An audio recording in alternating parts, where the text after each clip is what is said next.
Good morning everyone. मैं सुदर्शन कुमार आपका अपना चैनल SMITI जोन में फिर से एक बार आप लोगों का स्वागत करता हूं।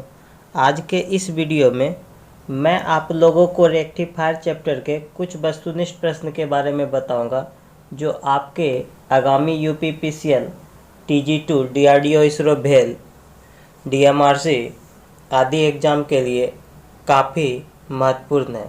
साथ ही साथ वैसे विद्यार्थी जो सेमेस्टर एवं एनुअल का एग्ज़ाम दे रहे हों उनके लिए भी काफ़ी हेल्पफुल है।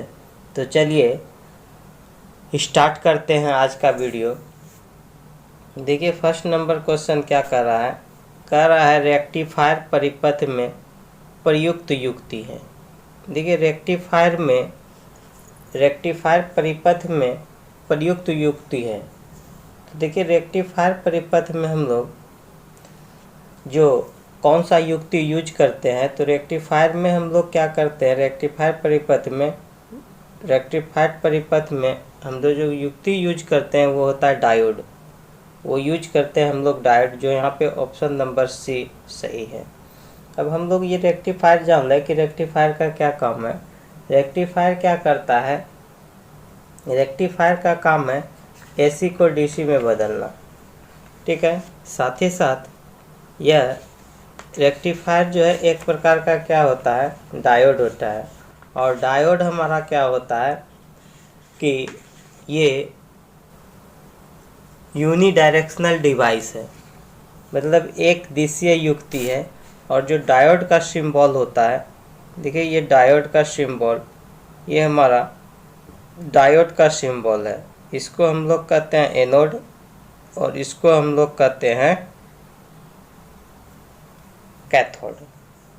चलिए, यानी हमेशा ये हमें फॉरवर्ड बाइस में काम करेगा, जबकि ये रिवर्स बाइस में काम नहीं करता है। 2 नंबर क्वेश्चन को समझिए। 2 नंबर क्वेश्चन कह रहा है कि रेक्टिफायर के आउटपुट पर प्राप्त सिग्नल की प्रकृति होती है। जो ये रेक्टिफायर के आउटपुट पर प्राप्त सिग्नल की प्रकृति कैसा होता है, इसके बारे में पूछ रहा है। तो देखिए रेक्टिफायर के आउटपुट पर प्राप्त सिग्नल जो होता है वो हमारा पल्स युक्त होता है, वो हमारा पल्स युक्त होता है, जो ऑप्शन नंबर ए सही है।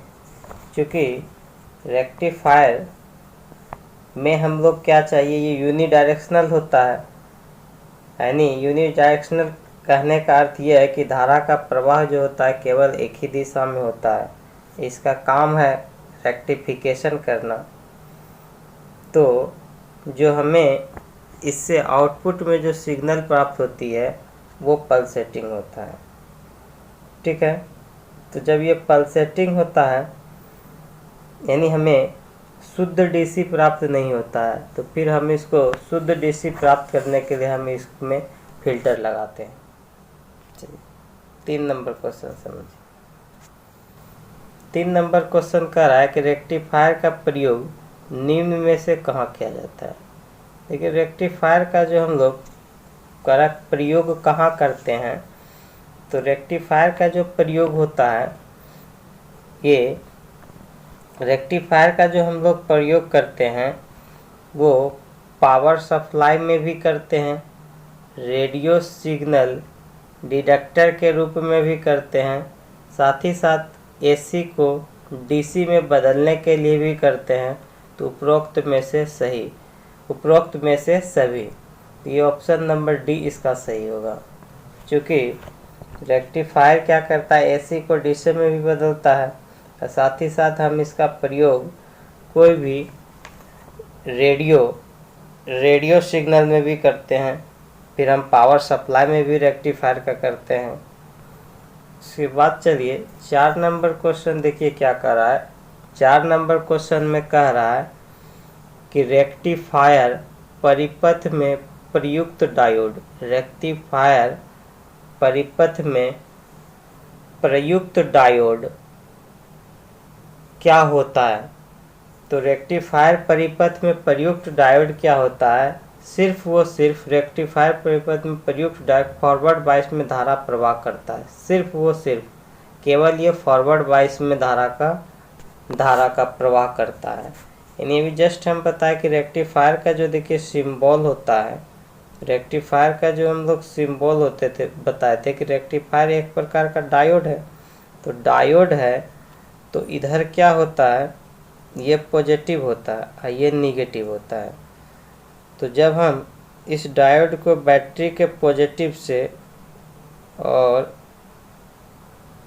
यानी इसके जो ये पॉजिटिव सिरा है डायोड का, यानी ये एनोड को हम बैटरी के पॉजिटिव धन सिरा से जोड़ देते हैं और ये डायोड का जो निगेटिव सिरा है बैटरी के निगेटिव सिरा से हम जोड़ देते हैं।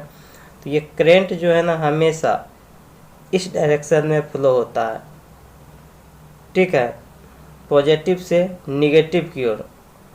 तो पॉजिटिव से निगेटिव की ओर जो फ्लो हो रहा है करंट, क्योंकि इसको पॉजिटिव से नेगेटिव की ओर फ्लो हो रहा है तो इसीलिए हम इसको कहते हैं फॉरवर्ड वाइस। तो फॉरवर्ड वाइस में धारा इसमें क्या होगा, प्रवाह होगा।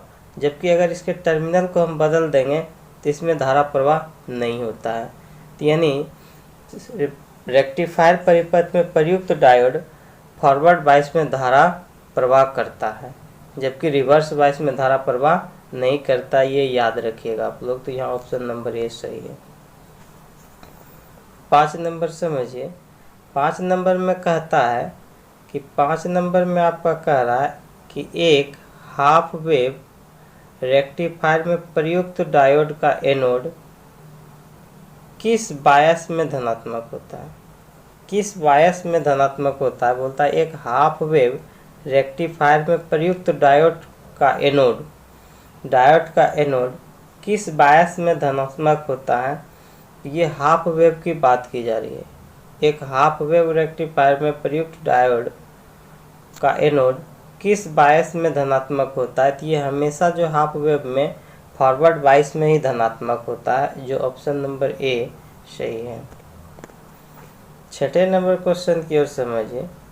6 नंबर क्वेश्चन कह रहा है, 6 नंबर आपका क्वेश्चन देखिए कह रहा है, 6 नंबर क्वेश्चन में कह रहा है, 6 नंबर क्वेश्चन में कह रहा है कि हाफ वेव रेक्टिफायर के लिए औसत वोल्टता मान होता है।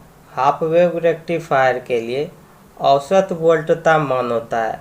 तो औसत वोल्टता मान कितना होता है इसके बारे में पूछ रहा है। तो हाफ वेव के लिए होता है, क्योंकि हाफ वेव है तो हाफ वेव के लिए औसत वोल्टता मान होता है 0.318 वी मैक्स।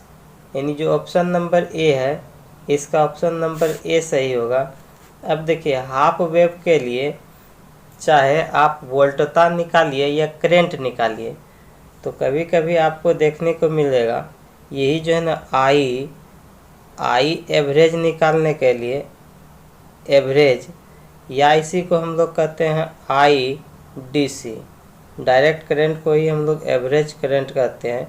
इसके लिए होता है हाफ वेव के लिए आई मैक्सिमम, करंट का मैक्सिमम मान बटे पाई, या इसी को जब हम सॉल्व करके लिखते हैं तो ये आपका आएगा 0.318 वी मैक्स। ठीक है, ये याद रखिएगा।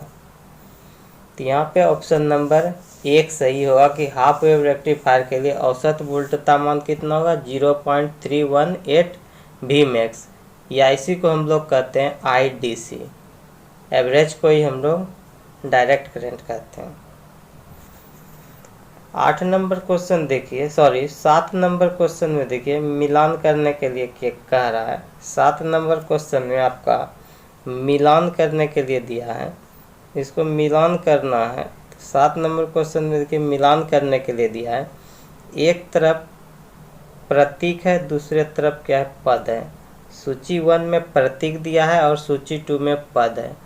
तो देखिए आई एम लिखा हुआ है, तो ये होता है करंट का मैक्सिमम मान। आई एम का अर्थ होता है करंट का मैक्सिमम मान, ये धारा का अधिकतम मान। तो यहाँ पे देखिए अधिकतम मान धारा का 1 का क्या हो जाएगा, ए का 3 हो जाएगा। फिर देखिए आई डीसी तो डायरेक्ट करंट हो जाएगा। डीसी मतलब डायरेक्ट करंट होगा, डीसी धारा, तो यही हो गया आपका ये 4 नंबर। फिर देखिए IRMS है, तो IRMS मतलब क्या होगा, root mean square value, current का रूट मीन स्क्वायर वैल्यू। तो IRMS का RMS धारा हो गया। फिर देखिए Vmax है, तो Vmax मतलब वोल्टेज का अधिकतम मान, M मतलब अधिकतम, तो वोल्टेज का अधिकतम मान हो गया। फिर देखिए DC का तो डायरेक्ट करंट, अब वोल्टेज का क्या होगा, DC वोल्टेज हो गया, VDC मतलब DC वोल्टेज, तो ये हो गया आपका सेकेंड नंबर। अब देखिए कौन सा मैच कर रहा है 7 के लिए, तो 7 के लिए देखिएगा ये 3rd नंबर आपका मैच करेगा, तो ये C नंबर आपके लिए सही। चलिए उसके बाद चलिए 8 नंबर क्वेश्चन। 8 नंबर क्वेश्चन में देखिए क्या कर रहा है, नीचे दिए गए कथनों पर विचार कीजिए। जो यहाँ पे 2 कथन दिया गया है उस पर विचार करने के लिए कह रहा है कि कौन सा कथन सही है। तो कथन 1 में कह रहा है कि हाफ वेव रेक्टिफायर के लिए DC आउटपुट वोल्टेज 0.318 Vmax होता है। हाफ वेव रेक्टिफायर के लिए DC आउटपुट वोल्टेज, चाहे DC लिखा हुआ रहे या एवरेज लिखा हुआ रहे, हाफ वेव के लिए matter same. Half wave rectifier के लिए DC आउटपुट वोल्टेज बोल रहा है कि 0.318 Vmax होता है। फर्स्ट नंबर ये है। फिर दूसरा कथन में देखिए क्या कर रहा है, फुल वेव रेक्टिफायर के लिए DC आउटपुट वोल्टेज 0.636 Vmax होता है। ये 2 बात कह दिया कि हाफ वेव के लिए DC आउटपुट वोल्टेज इतना होगा, और फुल वेव के लिए जो ना DC आउटपुट वोल्टेज 0.636 Vmax होता है। तो ये देखिए दोनों का दोनों कथन क्या ये सही है। हाफ वेव के लिए जस्ट अभी बताएं कि इतना होता है। ये फुल वेव के लिए जब बात की जाए तो फुल वेव में आप क्या कीजिए, वही हाफ वेव में दो गुना कर दीजिए, तो ये 0.636 Vmax होगा फुल वेव में और हाफ वेव में। इसलिए ये कथन 1 और 2 दोनों सही है। चलिए 9 नंबर क्वेश्चन की ओर आइए। 9 नंबर क्वेश्चन में कह रहा है कि हाफ वेव रेक्टिफायर परिपथ में कितने डायोड प्रयुक्त होते हैं। हाफ वेव रेक्टिफायर परिपथ में कितने डायोड प्रयुक्त होते हैं। तो हाफ वेव रेक्टिफायर परिपथ में हम लोग सिर्फ क्या करते हैं, एक डायोड प्रयोग करते हैं। ठीक है, रेक्टिफायर 2 प्रकार का होता है, एक हाफ वेव, दूसरा फुल वेव। फुल वेव में आता है 2 प्रकार के, एक सेंट्रल टाइप और दूसरा ब्रिज टाइप। तो हम लोग हाफ वेव रेक्टिफायर में एक डायोड उपयोग करते हैं। 10 नंबर क्वेश्चन को समझिए। 10 नंबर क्वेश्चन में कह रहा है हाफ वेव रेक्टिफायर में पूर्ण तरंग रेक्टिफायर की तुलना में रिपेल का मान होता है। हाफ वेव रेक्टिफायर में पूर्णतः तरंग रेक्टिफायर की तुलना में रिपेल का मान कितना होता है। तो रिपेल का मान जो है ना हाफ वेव रेक्टिफायर में ज़्यादा होता है। चलिए 11 नंबर क्वेश्चन को समझिए। 11 नंबर क्वेश्चन में देखिए, 11 नंबर क्वेश्चन में आपका क्या है, नीचे दी गए चित्र में जोड़ बिंदु 1 और बिंदु 2 की अपेक्षा धन होने पर कौन सा डायोड में धारा चालन होगा। कौन सा डायोड में क्या कर रहा है, धारा चालन होगा, उसके बारे में बताना है। तो इसको समझिए। देखिए हमेशा डायोड जो है ना फॉरवर्ड बाइस में वर्क करता है। तो जब इधर से देखिए ये करंट गया यहाँ पे, तो ये दो भागों में बट जाएगा। तो जब ये दो भागों में देखिए ये इधर से आएगा, ये इधर होते हुए, तो देखिए ये डायोड तो आपको क्या हुआ, ये फॉरवर्ड बाइस में है, ये तो काम करेगा। क्लियर। फिर चलिए, फिर देखिए, फिर चलिए, अब देखिए यही इधर होते हुए गया है, ये इधर होते हुए फिर ये तो यानी यहाँ पे आप देखिए ये करंट इधर होते हुए ऐसे आएगा, ऐसे जाएगा ऐसे, तो ये फिर देखिए ये फॉरवर्ड बाइस में, तो ये तो काम करेगा। फिर यही देखिए इधर होते हुए इधर बाईपास हो गया। क्लियर। तो यानी इसमें क्या होगा, आपको डायोड 1 और 3 आपका क्या है कि ये कौन सा डायोड धारा चालन करता है, तो 1 और 3 आपका क्या करेगा, धारा को चालन करेगा, जो ऑप्शन नंबर सी सही है। जब यहाँ से करंट आपका देखिए फ्लो होगा तो यहाँ पे बटेगा दो भागों में। तो जब ये देखिए भी बटेगा तो ये इधर होते हुए ऐसे होते हुए जो है ना, ये देखिए ये सर्किट को फॉलो करेगा, फिर यहाँ होते हुए इधर। तो यानी एक डायोड 1 और डायोड 3 क्या करेगा, वर्क करेगा। और ये आपका क्या है, ब्रिज टाइप है। ठीक है, ब्रिज टाइप रेक्टिफायर का है, ब्रिज रेक्टिफायर डायोड है। तो ब्रिज रेक्टिफायर डायोड में हम लोग 4 डायोड यूज करते हैं। देखिए यहाँ 4 डायोड लिया गया है, जबकि सेंट्रल टैप में हम लोग 2 डायोड यूज करते हैं और हाफ वेव रेक्टिफायर में 1 डायोड यूज करते हैं, ये याद रखिएगा।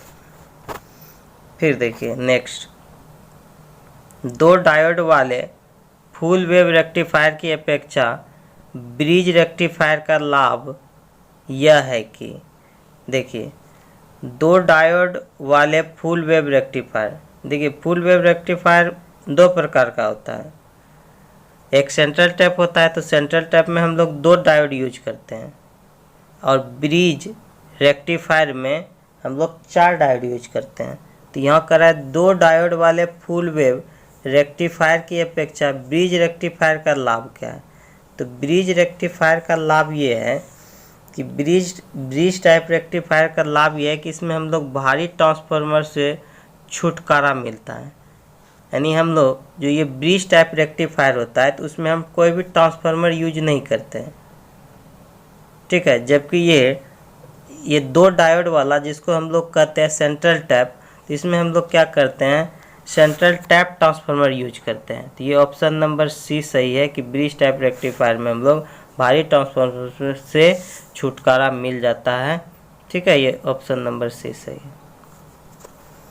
13 नंबर क्वेश्चन को समझिए। 13 नंबर क्वेश्चन में कह रहा है कि फुल वेव रेक्टिफायर में 2 डायोड का प्रयोग करने की स्थिति में किस प्रकार के ट्रांसफार्मर को प्रयुक्त किया जाता है। फुल वेव रेक्टिफायर 2 प्रकार के होते हैं, एक सेंट्रल टैप और दूसरा ब्रिज टाइप रेक्टिफायर। तो ये सेंट्रल टैप में क्या कर रहा है कि फुल वेव रेक्टिफायर में 2 डायोड का प्रयोग करने की स्थिति में, जब 2 डायोड प्रयोग करें तो हो गया सेंट्रल टैप। किस प्रकार के ट्रांसफार्मर को प्रयुक्त किया जाता है, तो उसके लिए हम लोग सेंट्रल टैप ट्रांसफार्मर का प्रयोग करते हैं। सेंट्रल टैप जब 2 डायोड लीजिएगा तो वो सेंट्रल टैप हो जाएगा, और वो भी आपका फुल वेव रेक्टिफायर में आता है, जो ऑप्शन नंबर बी सही है। 14 नंबर क्वेश्चन में देखिए कह रहा है कि फुल वेव रेक्टिफायर का निर्माण निम्न में से कितने डायोड प्रयुक्त करके नहीं किया जा सकता है। फुल वेव रेक्टिफायर का निर्माण निम्न में से कितने डायोड प्रयुक्त करके नहीं किया जा सकता है। नहीं की बात कर रहा है कि कितने डायोड को लेकर के आप फुल वेव रेक्टिफायर नहीं बना सकते हैं, तो वो आपका होगा 3। जबकि आप 2 से बना सकते हैं और 4 से भी आप निर्माण कर सकते हैं फुल वेव रेक्टिफायर का। जब हम 2 डायोड लेंगे तो आपका central tap full wave rectifier होगा, और जबकि हम 4 डायोड लेंगे तो वो आपका हो जाएगा ब्रिज रेक्टिफायर। क्लियर। तो यहाँ पे ऑप्शन नंबर बी जो होगा सही होगा कि यहाँ कितने डायोड लेकर नहीं बना सकते हैं, 3 डायोड। उसके बाद चलिए 15 नंबर क्वेश्चन देखिए। 15 नंबर क्वेश्चन में कह रहा है कि फुल वेव रेक्टिफायर की आउटपुट निम्न में से कौन सी है। देखिए फुल वेव रेक्टिफायर है, तो फुल वेव रेक्टिफायर की आउटपुट निम्न में से कौन सी नहीं है। तो हमेशा देखिए कोई भी रेक्टिफायर है वो ऐसे को डीसी में बदलता है, तो डीसी आपको देखिए ये पल्सेटिंग इसमें डीसी प्राप्त होता है, तो ये डीसी का देखिए ये सिंबल, तो ये जो ऑप्शन नंबर यहाँ पे ए सही है। फिर आइए 16 नंबर क्वेश्चन कर रहा है कि एक फुल वेव रेक्टिफायर में आईडीसी का मान होगा। आईडीसी डायरेक्ट करंट का मान क्या होगा फुल वेव रेक्टिफायर में। देखिए आईडीसी को ही हम लोग कहते हैं आई एवरेज, तो ये आईडीसी मतलब डायरेक्ट करंट या एवरेज करंट, तो इसके लिए होता है 2IM/पाई। ये जो ऑप्शन नंबर 1 हो गया ये, और इसी को जब 2/पाई, पाई का मान होता है 3.14 से जब आप डिवाइड करेंगे तब आपका वैल्यू देखिएगा ये आएगा 0.636 आई मैक्स, करंट का मैक्सिमम मान। या तो आप ये लिखिए या ये लिखिए, तो यहाँ पे क्या होगा एक और सी दोनों सही है, तो यहाँ पे ये डी आपका ऑप्शन सही है। ठीक है, तो चलिए आज का क्लास यहीं पे समाप्त करते हैं। यदि आप लोगों को आज का क्लास पसंद आया हो तो दिल से लाइक करें, शेयर करें। यदि हमारे चैनल पे नए हैं तो चैनल को सब्सक्राइब करें, वो बेल आइकन को प्रेस करें ताकि आप लोगों को करंट नोटिफिकेशन मिलते रहे। मिलते हैं next day. Thank you class.